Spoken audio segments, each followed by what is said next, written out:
La 12e édition sur le changement climatique et le développement en Afrique a ouvert ses réflexions ce vendredi 30 août 2024 à Abidjan. Pendant 3 jours, toutes les parties prenantes aux effets du changement climatique sur le continent réfléchiront sur les voies et moyens pour trouver le financement nécessaire pour non seulement stopper le phénomène, mais aussi s'adapter à ses conséquences. Philippe Zabo et Ezekiel Siri. Les thèmes changent, les acteurs aussi, mais la problématique reste la même.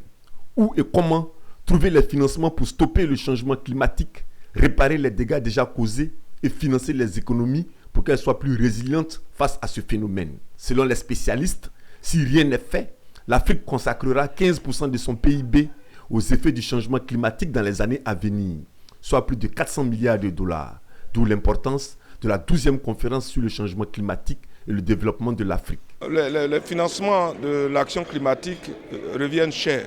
Il s'agit de financer des mesures de réduction des émissions de gaz à effet de serre et les mesures de résilience des populations aux effets du changement climatique.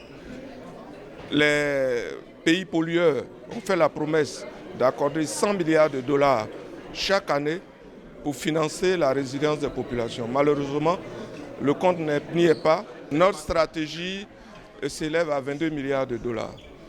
22 milliards de dollars, ça fait environ 11 000 milliards de francs CFA.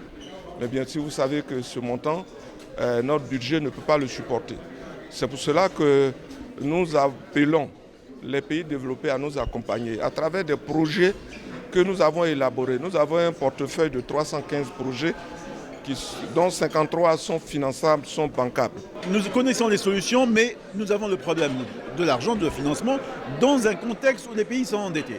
Donc bien sûr, il y a beaucoup de la finance innovante, il y a beaucoup de solutions qui ont, beaucoup d'entre elles ont une certaine technicité. Je parle des nouveaux mécanismes de financement, tels que les obligations bleues et vertes, qui permettent justement aux pays d'avoir des financements nouveaux.